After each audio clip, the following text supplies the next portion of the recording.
welcome to another Cinemaholics Last Call, a bonus segment of the show where we devote some time to film discussion that we didn't have time for in our weekly round of reviews. So this week, that film is The Kid Who Would Be King from director Joe Cornish. This film is opening in theaters on January 25th, but before we get into it, let's introduce our panel. First up, he is the cinemaholic who practically coined the term. He is a pop culture writer for Cinema Blend and a film critic for the playlist Cut Print Film and Your Hearts. He's Will Ashton.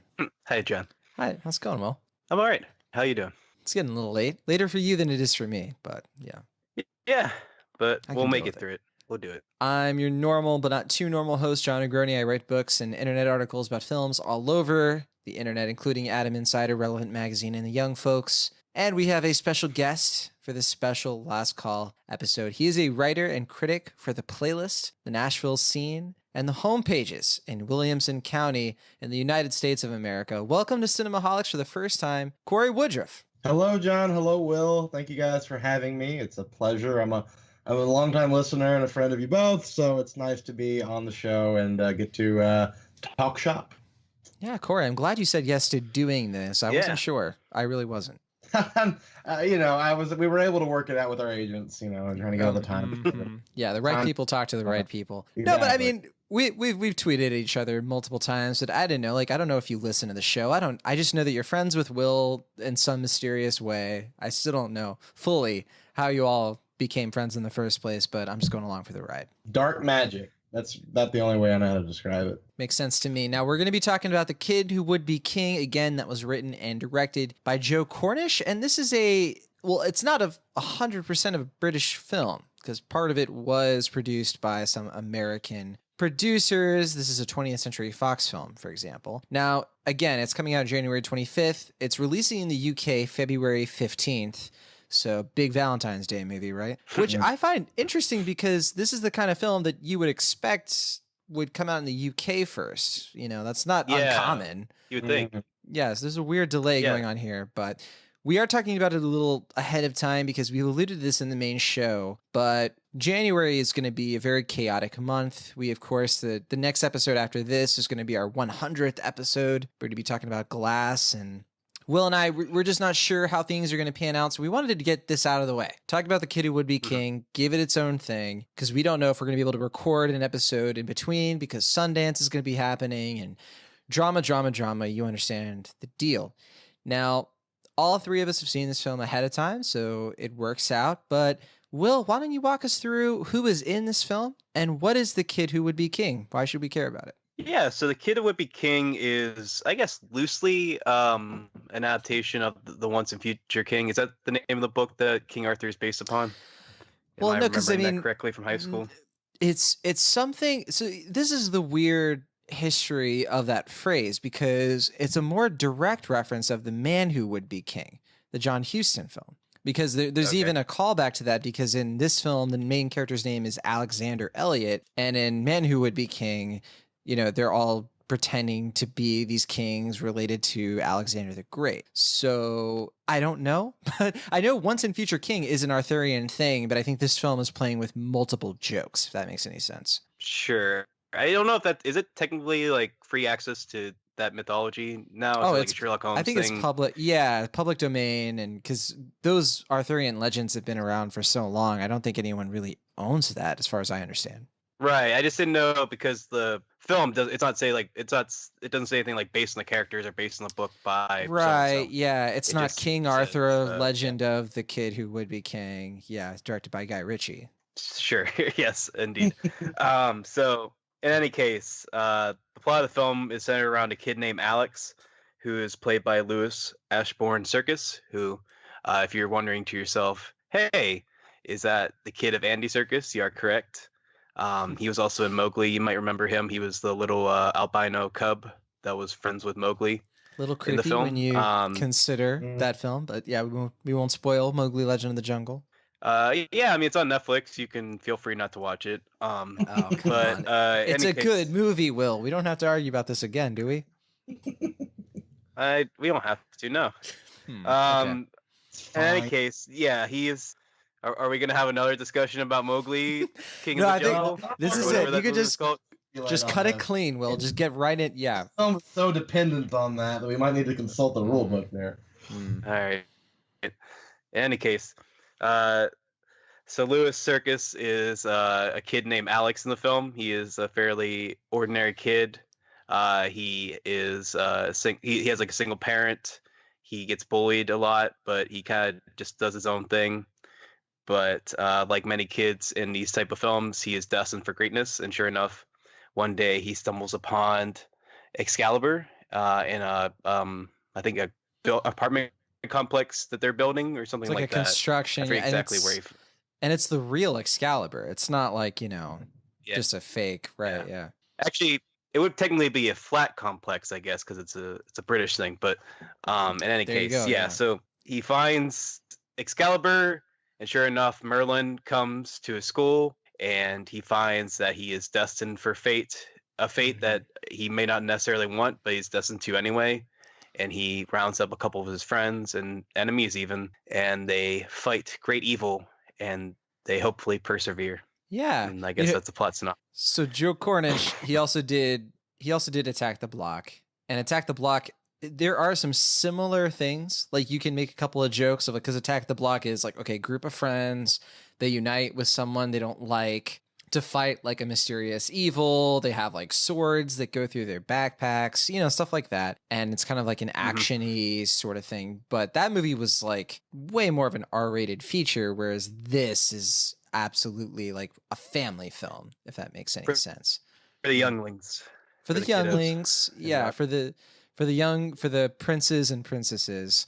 Now, so this film also stars Tom Taylor, who you may remember from The Dark Tower, which, Will, do you remember anything about that movie, the Idris Elba, Stephen King adaptation? Dark Tower? Yeah, Jake Chambers. Yeah. I remember I saw it after Detroit, like right after Detroit. Weird double feature. Really, I think it was a triple feature, actually. I think I saw that with Atomic Blonde. So it was like a weird day for me. But I remember I was like really processing Detroit. Yeah. And I don't think I really. Now I know why I didn't hear from you for a couple of days after that, because I think you were just in self-imposed isolation or something. I would be. Something like that. In any case, I remember thinking The Dark Tower was pretty much just a waste. Could have been a really cool like HBO miniseries, and it wasn't. It was like some bland Sony movie where they didn't really know what to do with it. Pretty good. It was more of a waste of Idris Elba's time than anybody else's, if you ask me. But yeah, basically, yeah, he was doing some solid work in there, and unfortunately, it was not well rewarded. So, well, Tom Taylor was the very forgettable sort of audience surrogate in that film. He sort of travels to the other universe, and in this movie, he is one of the bully characters, the one with like the bleached blonde hair. He doesn't do much in this film in the second half, but the first half he's pretty significant. You're gonna say? No, I didn't realize that was him. Yeah, and then I was looking at the rest of the cast because I wasn't familiar with Angus Emery, who plays Merlin. So he swaps Merlin duties with Patrick Stewart. Patrick Stewart plays his older self, and Angus, for what I could tell, he was in one film called Pond Life, and he's been the voice of a character in a prominent BBC radio show called The Archers. I don't know if it's BBC actually, but I know it's some pretty popular show out there. Regardless, he plays Merlin, and I think Rebecca Ferguson. Yeah, she's the villain in this, the Morgana. Yeah, obviously she was filming this the same time as Mission Impossible Fallout. Right. Yeah. On the weekends, apparently. I think so. Lady K, who all of these names are kind of like derived from the King Arthur Knights, and then Lady K is played by Rihanna Doris, who I think is a relative newcomer, and you have some like British UK actors here and there that some people might recognize. I think Dean Shamu, who plays Betters, is also a newcomer, but Denise Gough, who plays Alex's mother, is a little bit more well known. I know I recognized her from a few things I've seen. So that said, Cory Woodroof, you saw this film alongside Will Ashton. First of all, what is it like watching a movie with Will Ashton? I'm just curious. He won't. I'm curious as he well. won't stop talking the entire movie. He just Will. He just, and he doesn't even talk yeah. about the kid that would be king. He just wanted to like talk about the Zack Snyder cut of Justice League. That's what he talks about the entire time. Will Ashton. I actually kind of figured that was the case, but Will, I'm shocked. I will never watch a movie with you now. Thank you, Cory. He was like handing out flyers to folks about that. It was just really like, What's on the flyers? Zack Snyder. yeah, it's like Hashtag release the Snyder cut. release the Snyder. You cut, can't yeah. put a hashtag on a poster, Will Ashton. Oh my goodness, where does it end? It's just out in the Pittsburgh snow, just handing it to people. So what you're saying is movies with Will are an unforgettable experience to be shared by all. It really is. No, he's a great movie co-pilot. I mean, you know, it's like it's a very delicate balance because you don't want to like be with somebody who's going to talk too much, or you know, you want to have somebody that you can like crack an occasional joke to. But Will's a premier movie companion. He gets a +A from me. Does he like? Do you guys have to do like the buffer seat, or are you able to sit side by side, co-pilots? We sat next to each other. Yeah. Okay. That's what I like to hear. So there was no. Yeah, it was just like we're comfortable with each other. We're hanging out. Does Will get snacks? Oh, no, he's not a snacker. Cory doesn't like popcorn. Yeah, I don't. Yeah, no, we should. Yeah. What's that about? Which, Cory, are you more of a? I just Well, don't eat it. do you do like nachos, hot dog? I mean, do you alternative snacks or That's nothing? weird. Usually when I'm watching a movie, I want to eat candy, and I want to eat the candy by the previews. I don't like eating when I'm watching a movie. I just get so zoned. You don't want that into it. crunch, yeah, because it blocks out the sound, and I totally And I felt terrible when I was at. I went to go see Shoplifters up at the wonderful Harris Theater, which I know Will works at in Pittsburgh. Wonderful film. Sharing my business out there, Cory.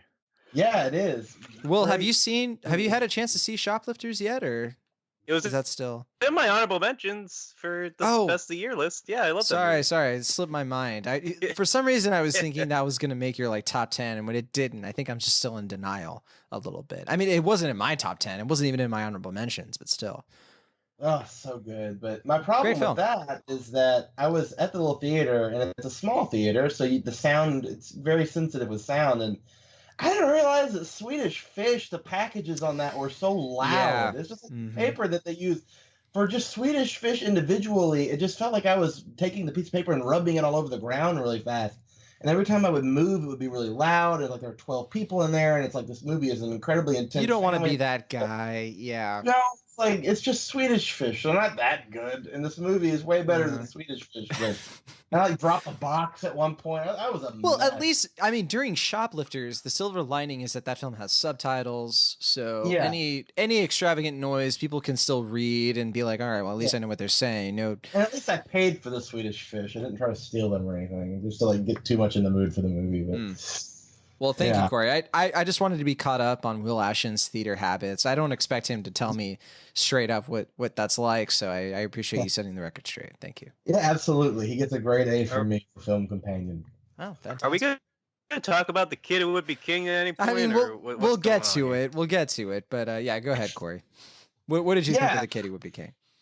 I really liked it. You know, there's something really bittersweet about this movie for me because I think it shows that Joe Cornish is still trying to find himself as a director, and I just get so frustrated to think like, why in the world after Attack the Block did this guy not have at least one or two more projects in between these two to continue to hone his voice? And I mean, you know, there's a really good filmmaker in there, like somebody that really I think could be a standard amongst one of the better people working in town. But I think the problem with, you know, going 8 years between a movie and having that be your first and your second feature is he's obviously been around the business, but, you know, this is a really good movie, but it's a really long movie too. And I wonder if, you know, maybe if he had had a few more films under his belt, this film would have been more precise. So I get a little bit bittersweet to think like, you know, as really good as I think The Kid Who Would Be King is, and I think it is really good. I think it's just a really spirited family film that does a really good job, I think, of,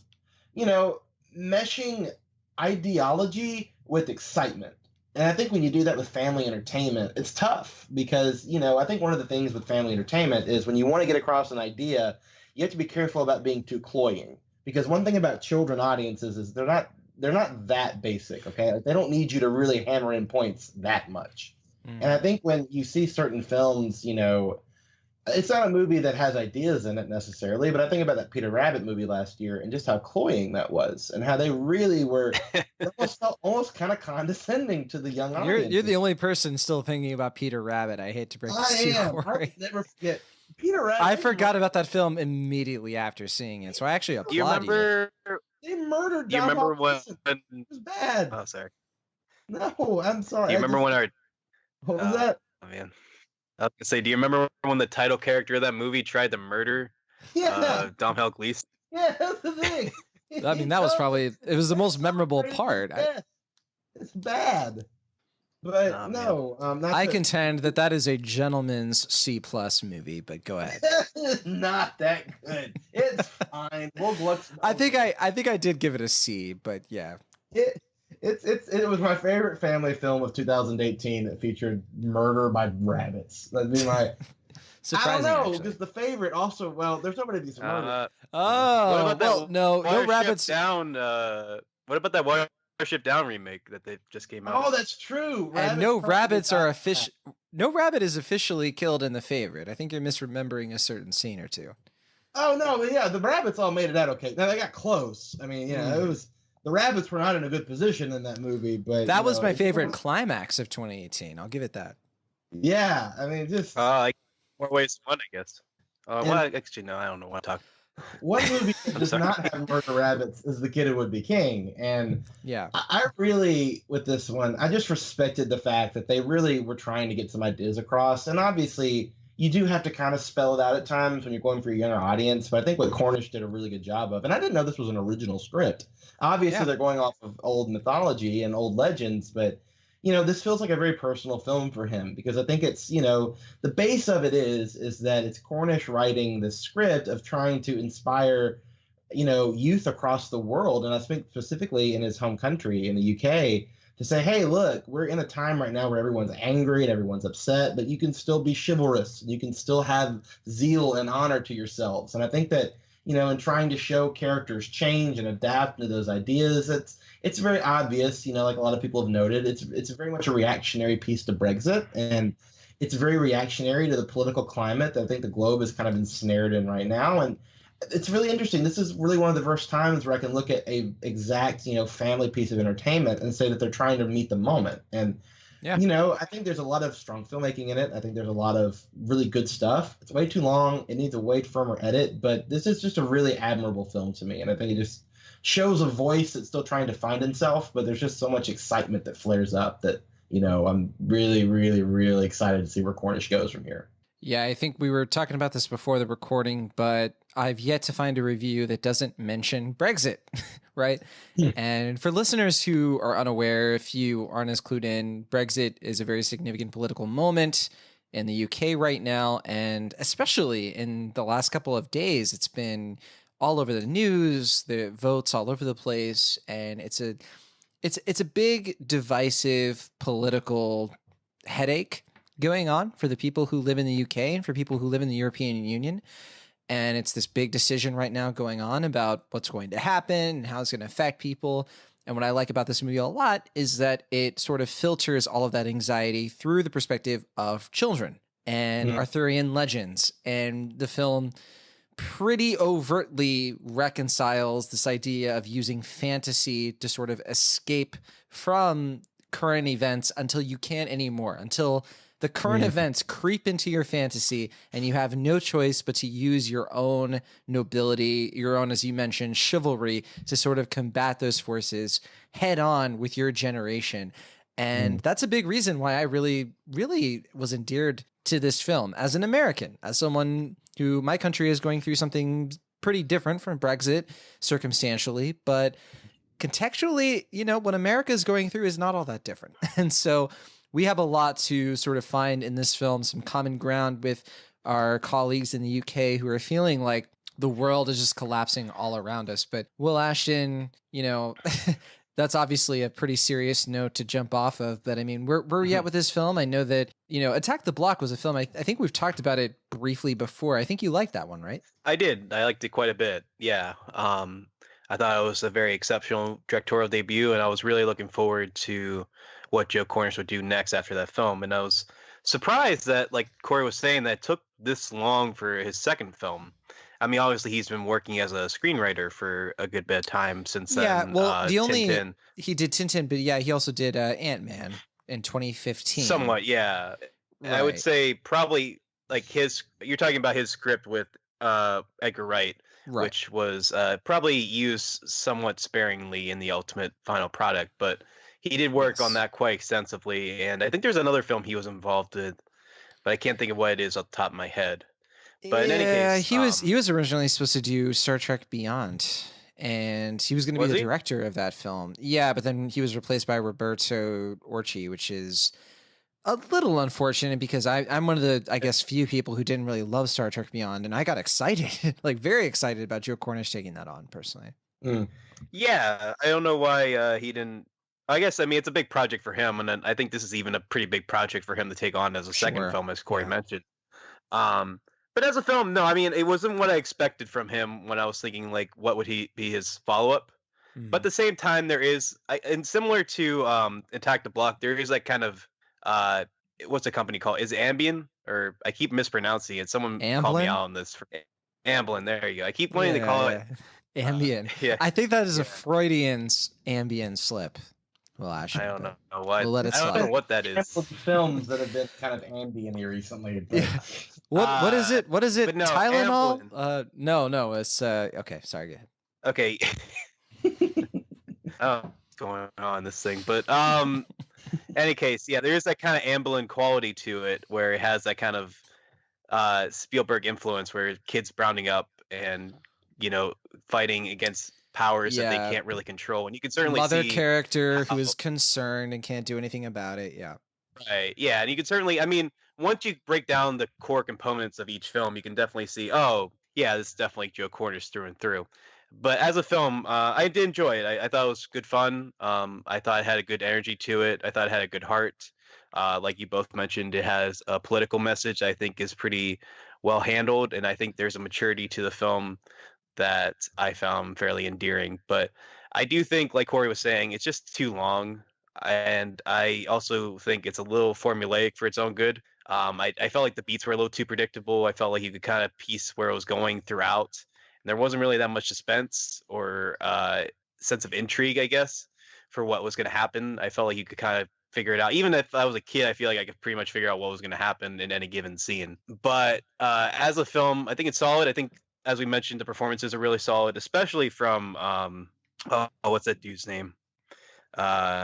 Angus Embry or Emery? Yeah, Imrie. I don't know exactly how to pronounce that, so we apologize, of course. But that guy, I can't wait to see what he does next. He is fantastic in this film, and I was telling, it is. I was telling John off the air. I don't know if I mentioned this to you, Cory, but I really, really hope there's a film or a show in the future where him and Mackenzie Davis play brother and sister, because they look almost like to me. And I found it pretty jarring watching this film. Just imagining his character in this and Tully together. What kind of movie would that? Hollywood, I hope listens. In any case, I enjoyed it quite a bit. I think it's fun, and I can fully support any movie that puts Patrick Stewart in a Led Zeppelin shirt while he's playing a wizard, especially Merlin. But it's solid. But I feel like I'm kind of more negative than both of you so far. It's weird because I sort of agree with you, because there are beats of this that are absolutely predictable. You're like, okay, I know what's going to happen next. I know kind of how they're going to tie this in, especially if you've seen the trailer. There are certain moments in this film where you're like, well, I know that because I've seen the trailer, this is going to happen, and so on. If you haven't seen the trailer yet, I actually recommend that you don't, because it might help with some of that suspense and intrigue, because it does sort of paint your expectations in a subtle way. I was still able to thoroughly enjoy this film, however, because I just think that even though it is a little bit too long, I think we can all agree on that, the pacing does still keep you going. And I do want to say I was at a screening with a particularly high amount of kids, and I was worried, guys. I was sitting there, and I was thinking to myself, this movie is 132 minutes long. And like there were scenes where I was like, there hasn't been an action scene in a while. There hasn't been any special effects. And I was worried. I was thinking the kids were going to get fed up. There's going to be some crying. There's going to be some, I got to go to the bathroom, you know, stuff like that.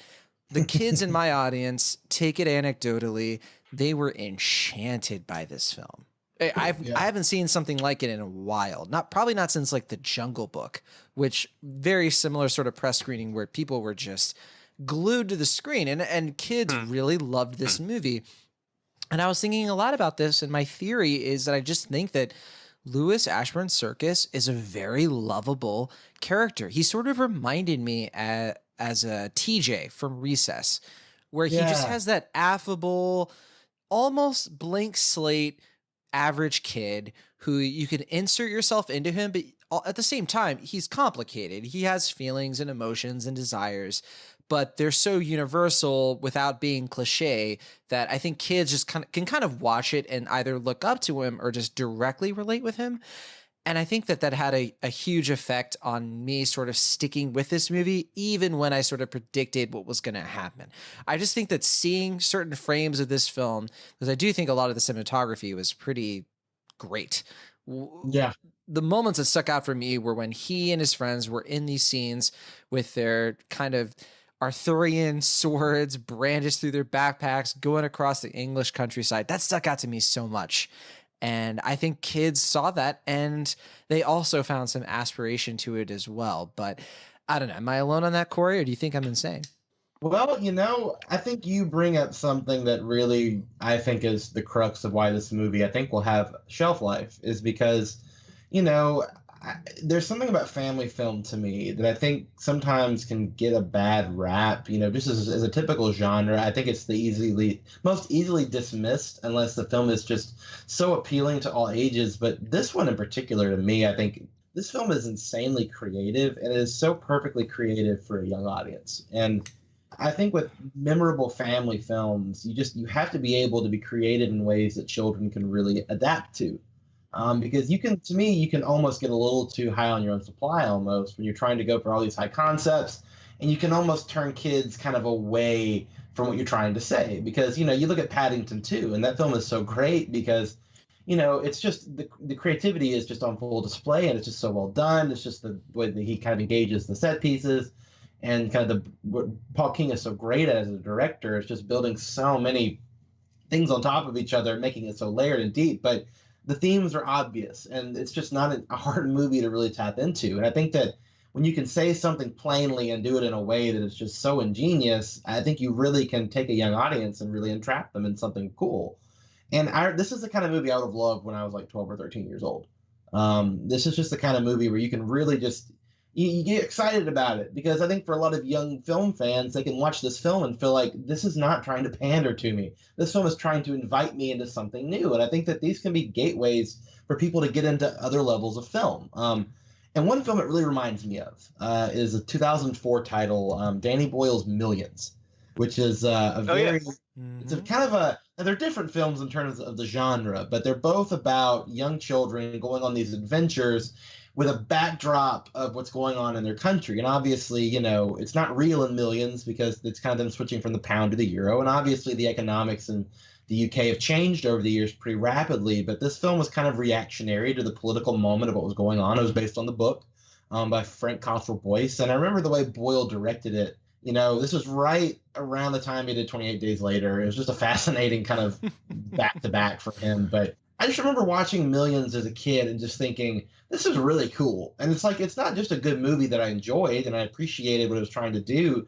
You just kind of feel a little bit of a swagger almost, being like, hey, this is a step up for me. I'm watching this movie made in Britain that's for my audience, but it's kind of got some loftier themes in it that I'm able to tap into because it's told in a way that I can do it. And I think that, you know, it was such a cool title, and that introduced me to Danny Boyle, and it kind of really got me in to learn more about his filmography. And I think that this film can do that with young kids that especially are into movies. You know, they can look at Joe Cornish and be like, oh, wow, that's the guy that worked with Edgar Wright. You know, maybe if I get a little older, I can maybe, when my mom or dad isn't watching, put Hot Fuzz in, which is what I did when I was in 8th grade. You know, it's like, I just love movies like this because they're perfectly made to they can engage young audiences, try them with some new ideas and some new things, pull their creativity just a little bit further, but also speak to them on a level that they can understand. So I'm really really big on when a great family film comes along that can really kind of bring on this new generation of film people. So I'm pretty high on that aspect.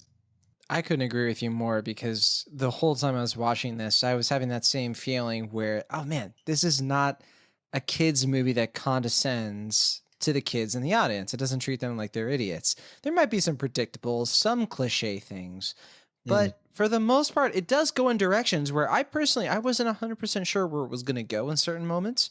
And I really appreciated it for that. And, I didn't think of Danny Boyle, but you just sort of describing Millions is kind of funny to me because I had a somewhat similar experience with the Slumdog Millionaire, right? Where I was watching that when I was, I don't know, like 20 or something like that. And I remember watching that film and sort of being like, wow, so this is a film that can take me into sort of another realm without making me feel like an idiot, like so many other artistic quote unquote films that had come out that year. But Will Ashton, we've been raving. We've been saying like we really enjoy this one for the most part. And it's clear that Cory and I had a good time. It sounds like you have a little bit more negative on this film. So let's zero in on that.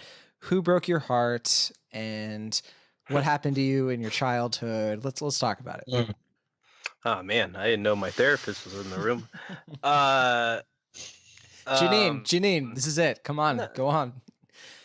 Oh, hold on, she's on mute, but she's listening. Go ahead. Oh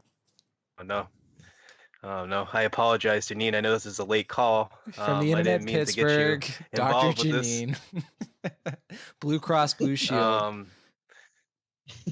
Oh man, wow, you actually knew that. Oh wow, I'm impressed, John.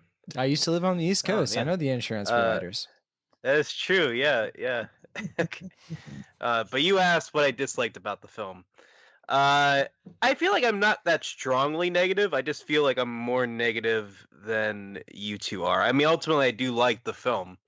I think Cory can attest as much. I enjoyed my experience with the film. I just felt you were talking about the pacing. I felt like the film had like 4 endings. That was kind of weird. It had like a kind of stop and start style to it, where like there's a point in the film where it's like this feels like a clear climax. Like it doesn't feel like a great climax, but it feels like a climax. But like you were saying, John, earlier, like I knew from the trailer, like, oh, this can't be the climax because there's this whole thing with the school that's going to come up. And so like I wasn't super invested in that part, but it felt like, oh, this is very much like what a traditional climax would be. And then once we keep going on and on, it kind of feels like it's starting a little bit in a way that feels like, okay, this might be where Joe Cornish's experience is coming in, where he's not quite able to swiftly kind of move through the plot mechanics in a way that feels very natural. But I mean, you can argue that any real flaw that the movie has is pretty endearing. Like, I don't think Rebecca Ferguson's villain's character is very well developed, or really, I don't think you could say more about her character than you can fill in like a paragraph at that. For sure. But there is kind of like a schlocky silliness to her character that I find is kind of silly in a fun way. Like she spends half the movie tied to a tree or a wall or something, and she's like chewing her way through the scenery to get to these kids. Those were the scenes when she was like, she would come out of the tree and then she'd be like, all right, I got to shoot the scene for Mission Impossible Fallout real quick. It's like, what am I gonna do today? I'm on the tree again. Okay, let's do this. All right, the tree. Come on. Oh man. And Cory, didn't you make a comment about that? I forget what you actually said about it. I may not even have heard of it, but you were saying it reminded you of some show. Her whole thing, the Mighty Boosh, maybe. Oh yeah, it reminded me. Were you talking about Greg. That's what it looked like. It looked like old Greg from the Mighty Boosh, which is I didn't even think of that. Yeah, I just thought of old Greg because she had like all the like roots hanging off of her, and I just like the whole time I was kind of like, old Greg. That's what this reminds me of. This is like old Greg's girlfriend. You know, it's basically plagiarism. Yeah. Yeah, exactly. I mean, I'm impressed by a number of British references we've been able to fill into this episode. I feel it's very fitting. But yeah, I think that's about it. Yeah, I just feel like I just have some criticisms. Mainly, it just comes down to I find the film fairly formulaic in a way that didn't fully engage me. But like Corey was saying, this movie is for mostly 12-year-olds, and I'm a 25-year-old, so I don't expect the movie to fully work for me, but I can certainly appreciate it for what it's going to do, and I think it's certainly going to find an audience. I will say that I think Corey can attest as much that the film was certainly working for our audience as well, and they kept doing the hand thing throughout the whole movie, which I feel bad for every single parent. Just a forewarning. If you take your kids to see this movie, there's a good chance for like the rest of the week they're going to do at least like hand motions. I can attest. At the dinner table or coming home when they come. Yeah, for the last 7 days, I've been doing that hand motion, and I've found some success. I feel like I'm in Harry Potter sometimes. Oh man, we were talking, Corey and I, when we were going to the car after the movie, we were talking about like if there was a guy on set who was like very strict and rigorous about like what hand movements to do. Right. Yeah. Because to us, it's like gibberish. And there's some guys. It's like no. It's not do. It's yeah. You snapped in the wrong place. Is this amateur hour? Yeah. Is this amateur hour? Our circus. If you don't get this right, we've got more waiting for in the wings. Yeah. Yeah. like Joe Cornish, just like, that looks pretty good. No. I'm sorry, Cornish. We got to do this again. I want to believe it was actually. I want to believe it was Andy Serkis. He was on set, actually. He was like, no son of mine is going to do anything. Okay. Can we talk about how this movie keeps setting up, without getting into spoilers, the Andy Serkis or Louis Serkis's character, they keep referencing his dad throughout the movie. Yeah. And it's a very fun sort of meta moment. Yeah. Where you're like, oh, Andy Serkis is in this because they keep referencing his dad. And we're not going to spoil anything, obviously, Will. But go on. But yeah, if you expect Andy Serkis to show up in the movie, keep your expectations at bay, I guess. You're going to have to wait for the sequel. And I have to say, guys, I mean, if we're on the topic, I really appreciate what this film was able to do with Louis Serkis. I'm very excited about this kid's career.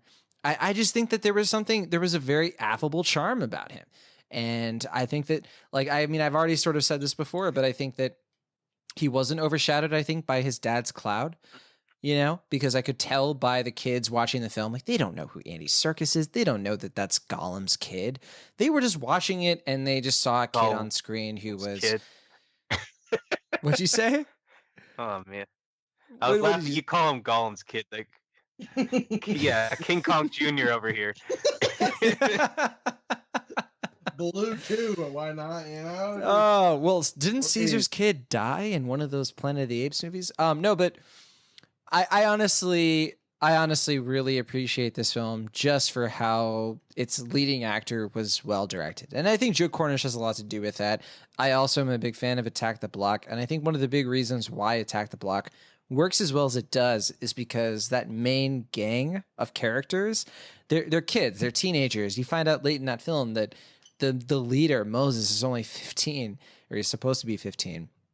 Played by John Boyega. And I just think that Joe Cornish is just really good at directing younger actors.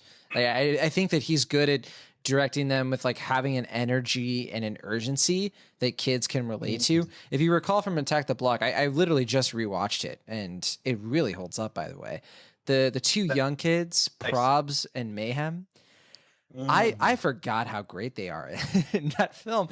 And I think it's Joe Cornish. I just think he's a great writer when it comes to kid actors. Like, he knows how to like write them in a way where they're saying things that you're like, they're right for a film because they're fun and exciting, not necessarily realistic to what kids would say. But you don't for a second think, oh, kids would never say that, if that makes any sense. It's a weird in between.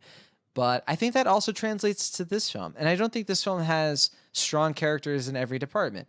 I think that outside of Alex and his like close friends and Merlin, you don't really have a lot of strong dimensional characters. The other school kids, there's not much to them. The headmasters and teachers, there's not much to them.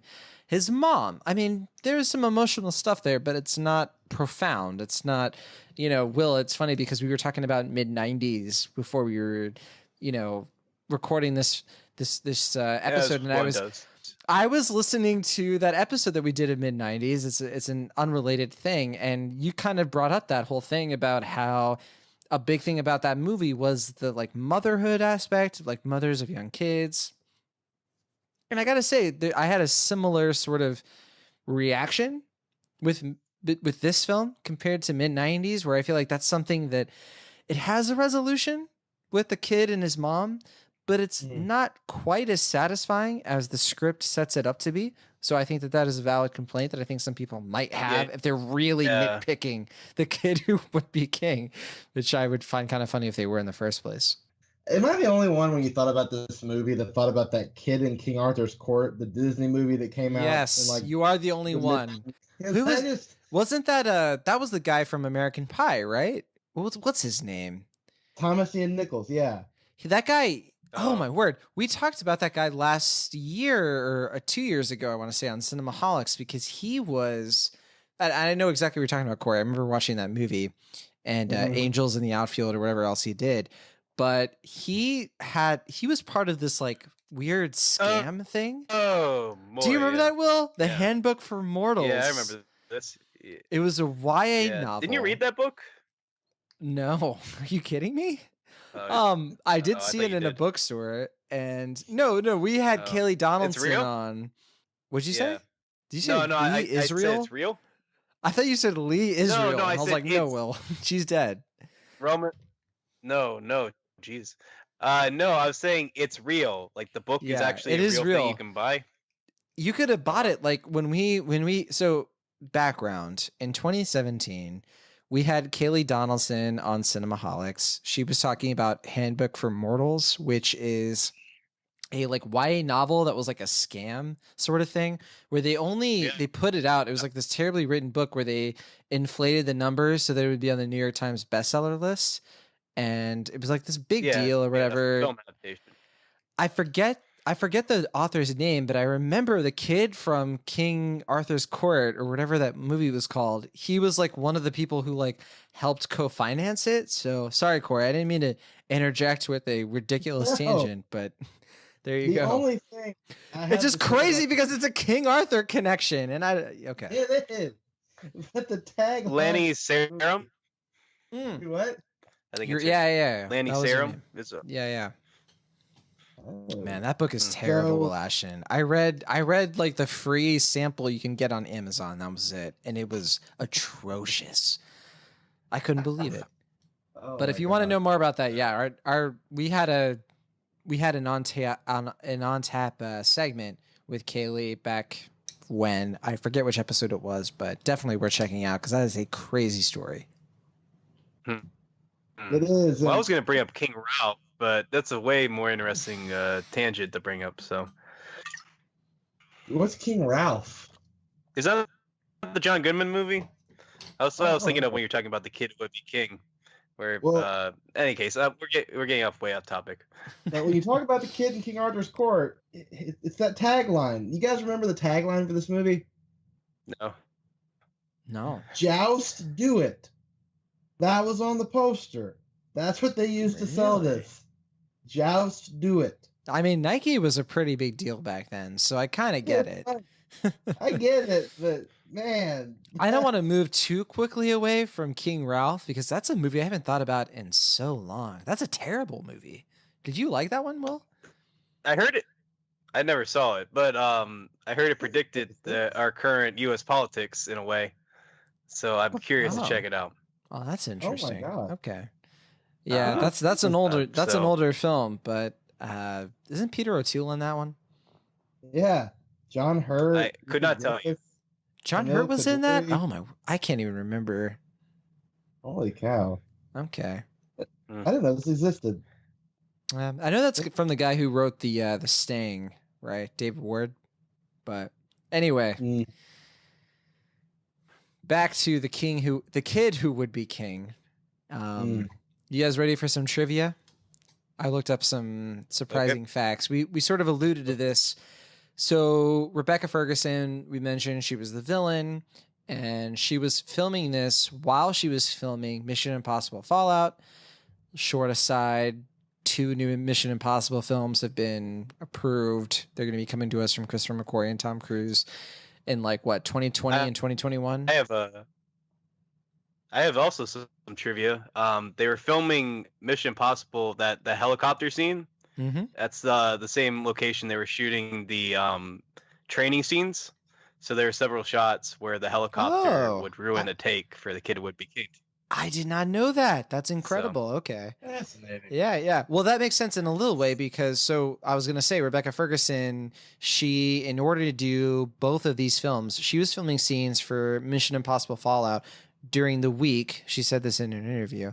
So Monday through Friday, she'd be doing those scenes with Tom Cruise. And then on the weekends, she would do her tree root scenes for Kid Who Would Be King. And also related to Rebecca Ferguson. No, sorry, what? Do you think any point during the shooting she mixed up the characters? She was sometimes they're so being, different. The evil villain character on. Yeah.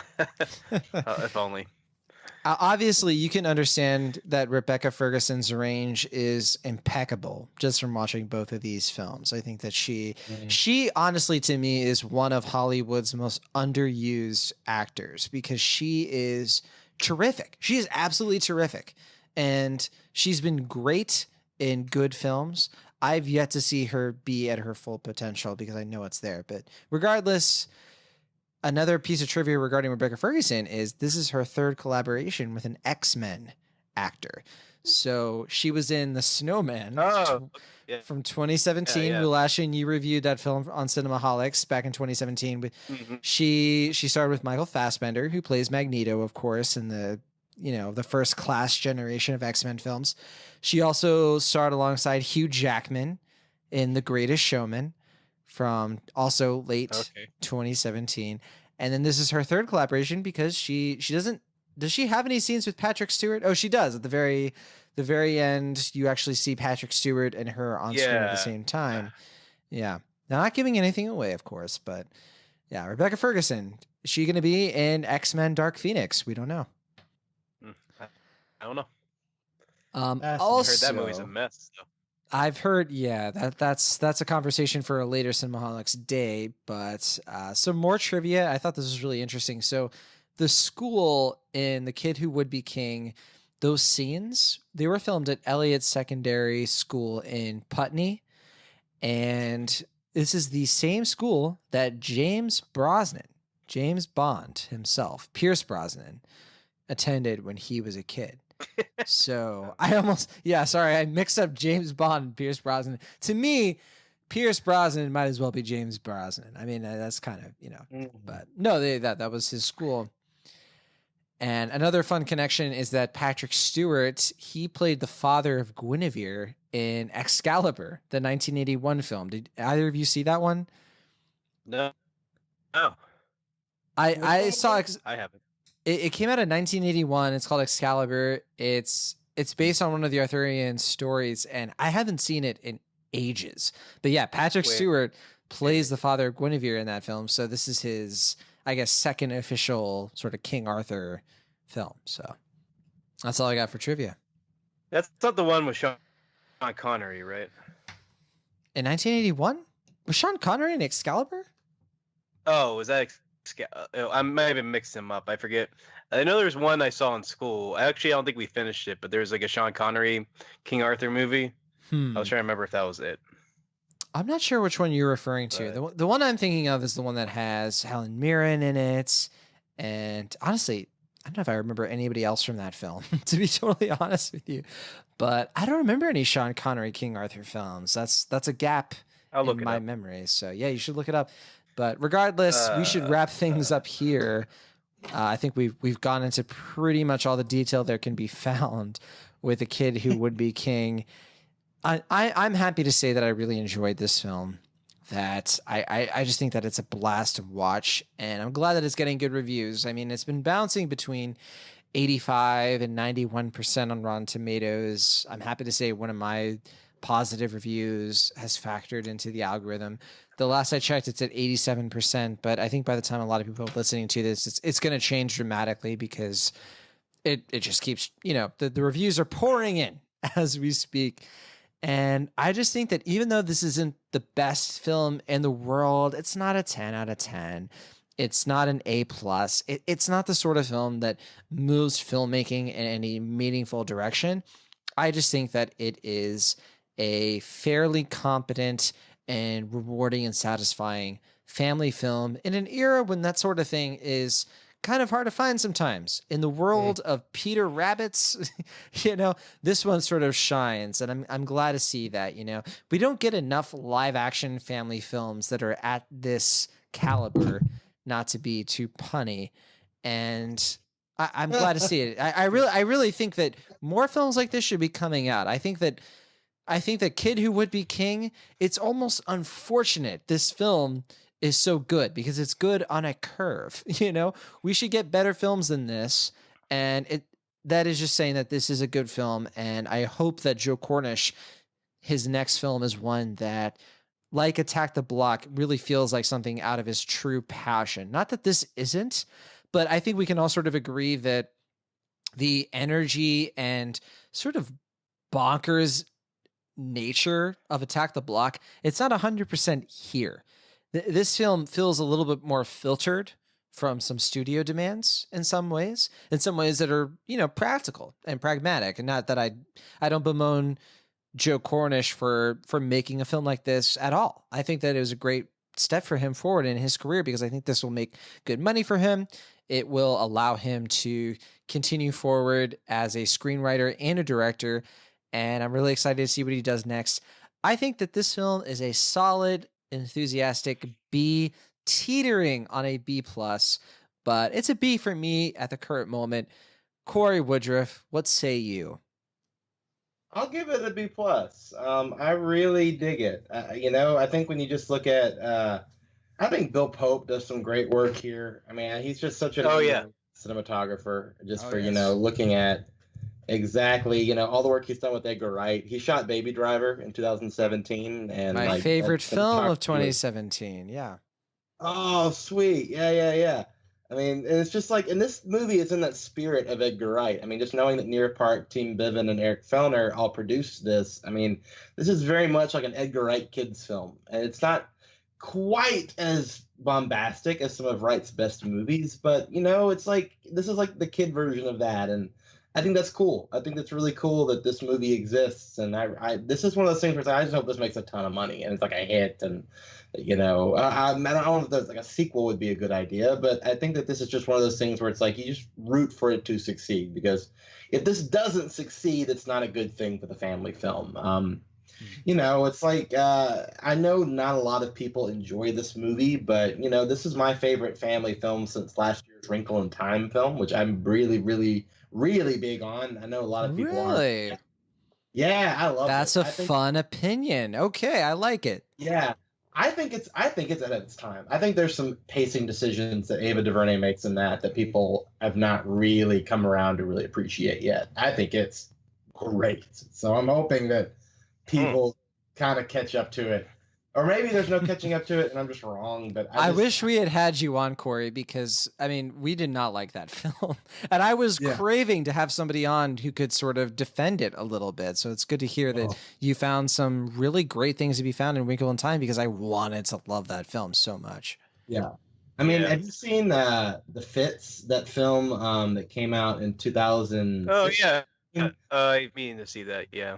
Yeah, it's basically The Fits, but it's like a gigantic family. Like, the big climactic scenes in both those films are very similar. And I wonder if DuVernay took some cues from that film in the way that she kind of framed how Storm Reed's character kind of reaches her, heroic potential. It's just, I don't know. It's just, they're just such great, those are cool companion pieces for me, because it deals with very similar social themes, and they really, and they're very different in terms of the way they do it. But I love Wrinkle in Time. I know it's a separate tangent for something, but yeah, I just love family films that take risks, and and I feel like it's just, you think about how the kids respond to this, and I think that's the most exciting thing. Is like there's this whole other conversation that we can't have. They're going to happen at lunch tables and playgrounds, and kids hanging out at houses when they get this on Redbox one day for their sleepovers. Like, these films take life in ways that we can't see yet, and they're beginning to grow underground. And it's like when Space Jam came out in '96. I'm sure all the film critics back then were like, "Oh yeah, we're ever gonna have to think about this again." And now it's almost a cliche pop culture thing that people have to talk about. So I think this film could take on a life down the road that we can't see yet. And I think that's just the cool thing about a family film uniquely, is that it tends to have a say that is going to be had to said, down the road. And I could see this film not necessarily hitting that audience as hard. Sometimes kids just want more of that Burger King junk food mentality, to kind of have more of the fun. And this movie is a little more heady than some of those other films, but I think this film will find the right audience. I think it will find the right, bright young minds to really tap into it. And I'm just really happy for everybody involved. I think that Angus Ermey is going places. I think Joe Cornish is beginning to find more of his voice. And yeah, I think it's an all-around success. I couldn't agree more. And I didn't want to interrupt you, but I did want to bring up The Fits, because I'm glad you brought that film up. And I just want to use this as a moment to say, Anna Rose Homer, we are waiting for your follow-up. It's been a few years, and there have been rumors. There have been rumors that she might be, talking about adapting a script that she has muddling around with A24. I don't know. That could be a thing. And I don't want to be that guy who puts rumors out there like they're facts. I don't have any facts, but I would love to see another film from you, because you are one of the most talented filmmakers. This is a direct, by the way, call to Anna. I know she listens to the show every week, wow. so... Yeah, I don't want to. Hey, how's it going? We really appreciate your work, and you're great at what you do. So that's all I had to say about that. And thank you, Cory, for your summation. Will, Ashton, what about you? What are your final thoughts and grades on this one? Kid Who Would Be King, all right, not The Fits. Well, before I forget, the movie I was referring to earlier with Sean Connery was called First Night. It also had Richard Gere as Lancelot. I forgot he was in that. Oh my goodness. And it was directed by Jerry Zucker of the Zucker brothers, who also directed Ghost and Rat Race, and he hasn't made a film since. So I don't know if I like I'm also going to talk to I'm painted by nostalgia. Cinemaholic Stan. What? I'm painted by nostalgia, and I can't remember if First Night is a good film, to be totally honest with you. Well, I don't know, but he hasn't made a film since it looks like 2001 with Rat Race. So avid fan of the podcast, Jerry Zucker, if you're listening to this, please come back and make another movie. That's all you're also welcome. Well. You're welcome on Cinemaholics anytime. Yeah, Jerry Zucker, acclaimed co-director of Airplane, one of my favorite comedies. Please come on to my podcast with Jon Negroni. And, we're down to pick your brain. Yeah, we have a couple questions, not a lot, and just 4 or 5. Yeah, but in any case, The Kid Who Would Be King. Yeah, I don't really think I have too much else to say about the film. I enjoyed it. I thought it was fun. I think it's a good follow-up to Attack the Block. I'm excited to know that this might be a future generation-loving film, but I don't know if I'm quite on the same page. So I'm between a high B- and a low B. I think I'm going to give it a high B-, but I would check it out again. I think it's fun. I enjoyed it. I think it's a good crowd-pleasing movie, as we mentioned already, and I'm really looking forward to seeing what Joe Cornish does next. Also, I don't know if I even talked about. Have we talked about Joe Cornish's radio show, Adam and Joe? I've never listened to it, but I was surprised to see that is a bigger deal than I think I initially assumed. To be totally honest with you, I thought that was kind of a slighter sort of thing, but no, I mean that's been going on for a long time, right? Well, they haven't done it in a while, but I think ever since Joe Cornish became a filmmaker. But they have a fake theme song. Well, they started doing it that I listen to regularly. Well, it's been going on for like 12 years, right? I don't 11 or 12 think years. So I think I'm not an expert, so yeah, I'm kind of. But in any case, they have a fake theme song for Quantum of Solace that I listen to regularly, and I love the pieces. So I think he's great, and I'm looking forward to seeing what he does next. So yeah, I give it a high B-. All right, so that is a B average for The Kid Who Would Be King, and I think for a family film coming out in the dead of January, like a solid B film is absolutely okay with me personally, especially when you're considering three people's opinions. So Kitty Would Be King, it's going to be entering a lot of theaters in the coming weeks, and I think that's worth a lot of people's time. If you have kids, I think that this is some great family fare. You already took your kid to see Mary Poppins Returns. You already took him to see Spider-Man Into the Spider-Verse and Bumblebee. This is the next one, I think, that you can feel good about taking your kid to. And I honestly think that there's a lot of good lessons in here. And even though it's a little long, I think a lot of kids above the age of probably around 7 or 8 are probably going to really enjoy this one. And I hope they do. So with that, that'll do it, I guess, for this last call. Cory, thank you so much for coming on and, offering some of your really deep insights on film. It was a blast having you, honestly. Hey, Yeah, thank you, guys. I appreciate it. Happy to come on anytime. And, as long as Will's not, trying to get me to hand out more Snyder flyers, I think it'll be good. Right. I know he's got you busy. Yeah. All right. Well, that'll do it for us this week. Tune in for our main show. We're going to be recording a big episode on Glass. It's our 100th episode. Will, Ashton, I'm so excited. We have so many questions and things coming in from listeners. I don't know how we're going to be able to fit it into one episode, but we're still accepting suggestions and questions for all things Cinemaholics. Yeah. Please send them our way on Twitter. Cinemaholicspodcast@gmail.com is our email. And thank you so much for showing so much interest in the show. We're extremely humbled by our fan base and the people who listen week in, week out. But with that, we're going to say goodbye for now. From the Internet California, I am Jon Negroni. From the Internet Pennsylvania, I'm Will Ashton. And for the Internet from Nashville, I'm Cory Woodroof, I guess. You said that with so much confidence, Cory. We'll see you next time. You're welcome.